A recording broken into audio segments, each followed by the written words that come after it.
عوام کے ووٹ سے نواز شریف چوتھی بار وزیر اعظم بنیں گے۔ مسلم لیگ نون کی چیف آرگنائزر مریم نواز نے کہا کہ ہر بار کی طرح اس بار بھی نواز شریف پاکستان کو ٹھیک کر کے دکھائے گا۔ لاہور میں یونین کونسلوں کے عہدیداروں اور کارکنوں سے ملاقات میں مریم نواز نے کہا کہ نواز شریف کا ساتھ مہنگائی سے نجات کی ضمانت ہے۔ عوام کے ووٹ سے نواز شریف چوتھی بار وزیر اعظم بنیں گے۔ دوسری جانب نون لیگ کے صدر شہباز شریف نے کہا کہ 21 اکتوبر کو گھروں سے نکلیں اور پاکستان کو معاشی ترقی کے معمار کا بھرپور استقبال کریں۔ خواجہ آصف نے سیالکوٹ میں ورکرز کنونشن سے خطاب کرتے ہوئے کہا اب الیکشن نزدیک ہے، حلقہ بندیاں ہو گئیں، الیکشن ضرور ہوں گے، جنوری کے آخری عشرے میں الیکشن ہے اور ووٹ کو عزت ملے گی۔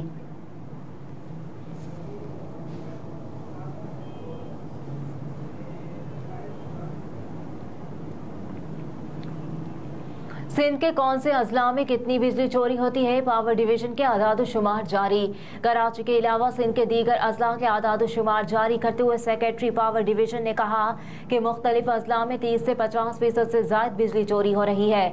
تاہم تھر پارکر اور جام شوروں میں بجلی نقصانات صرف 11 سے 15% تک ہے۔ سیکریٹری پاور کی طرف سے جاری تفصیلات کے مطابق سندھ کے 8 اضلاع میں بجلی چوری 50%، 15 اضلاع میں 40% اور 19 اضلاع میں بجلی چوری 30% سے زائد ہے۔ سیکریٹری پاور ڈویژن کی جانب سے دیے گئے اعداد و شمار کے مطابق بجلی چوری کے نقصانات میں 59% کے ساتھ جیکب آباد سر فہرست ہے، سجاول 58% سے دوسرے اور لاڑکانہ 57% کے ساتھ تیسرے نمبر پر ہے۔ سندھ کے دیگر اضلاع میں بجلی چوری کی نقصانات کشمور میں 56%، شکارپور، کمبر شہداد کوٹ، دادو اور نوشہر و فیروز میں 52% ہیں۔ مٹیاری میں بجلی چوری کے نقصانات 39%، خیرپور میں 48%، شہید بینظیر آباد اور میرپور خاص میں 43% ہیں۔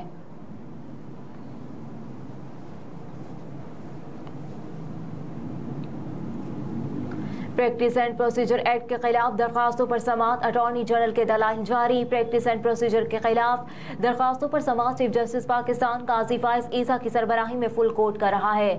اٹارنی جنرل نے کہا کہ کیس قابل سماعت ہونے پر دلائل دے چکا ہوں، 3 سوالات اٹھائے گئے تھے جن کا جواب دوں گا۔ میں آرٹیکل 191 اور عدلیہ کی آزادی کی بات کروں گا۔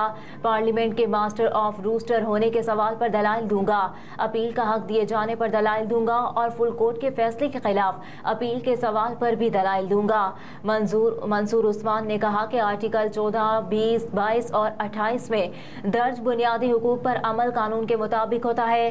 رائٹ ٹو پرائیویسی کو قانون کے ذریعے ریگولیٹ کیا گیا ہے۔ آرٹیکل 191 سے پارلیمنٹ کو قانون سازی کا اختیار ملتا ہے۔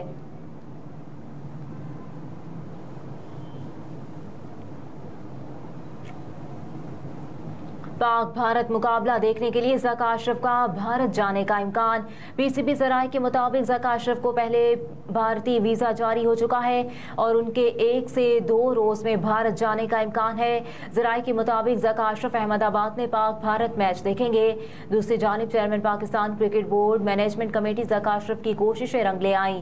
بھارتی سفارت خانے نے ورلڈ کپ کے ویزے کے لیے پاکستانی صحافیوں سے رابطے شروع کر دیے۔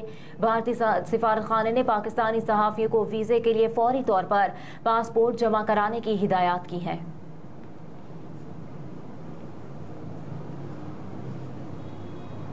ملک میں مغربی ہواؤں کے سسٹم کے تحت بارشوں اور برف باری کا امکان۔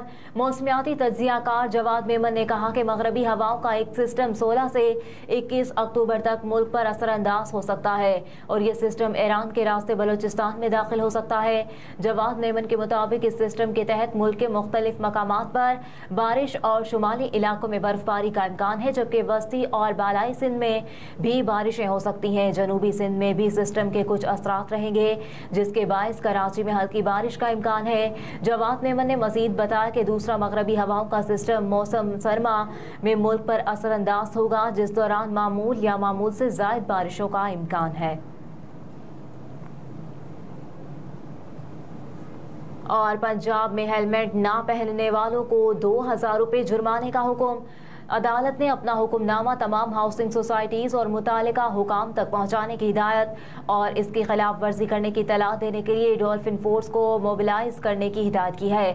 عدالتی حکم میں کہا گیا کہ جو گرین بیلٹس کو پارکنگ کے لیے استعمال کرتے ہیں انہیں 5,000 روپے جرمانہ کیا جائے۔ PHASC گاڑیوں پر کلیمز کے حصول کے لیے اقدامات کرے۔ عدالت نے تحریری حکم میں آلودگی پھیلانے والے بھٹوں کو بند کرنے کا حکم دیا اور بھٹوں کے خلاف کارروائی نہ کرنے والے افسران کے خلاف فوجداری مقدمات درج کیے جائیں۔